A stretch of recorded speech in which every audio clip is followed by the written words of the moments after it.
Bonjour, bienvenue sur l'Argus.fr pour découvrir cette 5e génération d'Opel Astra. Sur le plan du style, le design de la nouvelle Opel Astra reste classique, c'est une évolution du modèle actuel. On verra quelques évolutions notamment à l'arrière au niveau du montant de custode, mais l'essentiel se passe à bord. Alors allons-y sans plus tarder. À bord de cette nouvelle Opel Astra, l'ambiance est assez sportive avec des nervures, un tableau de bord très sculpté qui est organisé à l'horizontale pour donner de l'espace. Il y a aussi une volonté de monter en gamme. Au niveau de la qualité perçue, l'Opel Astra a progressé. Il y a des revêtements moussés en partie haute. Et revers de la médaille, au bas de la console centrale, c'est grainé, c'est plutôt dur, c'est des plastiques qui contrastent vraiment, donc on voit qu'on a mis l'accent dans le champ de vision du conducteur, sur les éléments qu'il verra la plupart du temps pendant l'utilisation du véhicule, mais en revanche, tout ce qui est périphérique, tout ce qui est annexe, ça dénote un peu.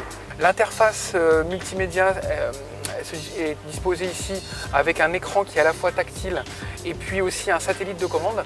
C'est bizarre en termes d'ergonomie parce que généralement les satellites sont plutôt positionnés ici pour qu'on n'ait pas à quitter les épaules des sièges, alors que là, que l'on fasse un mouvement tactile ou qu'on utilise le satellite, finalement c'est dans la même zone de préhension, donc c'est un peu bizarre comme positionnement, mais bon.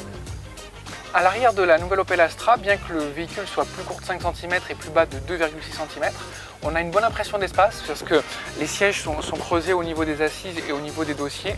La place centrale est plutôt accueillante parce qu'ici il y a un bourrelet qui est bien intégré.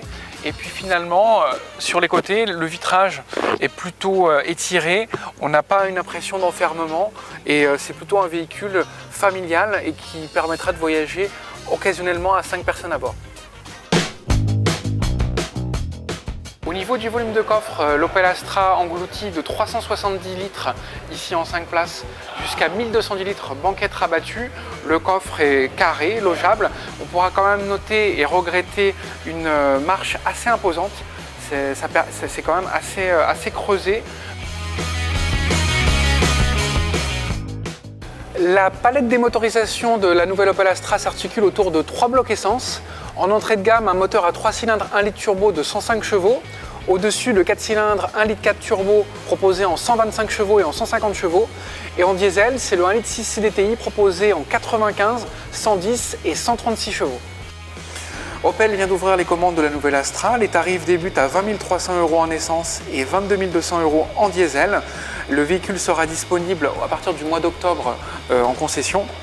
La nouvelle Astra est bien armée, mais la concurrence sera rude. À bientôt sur l'Argus.fr.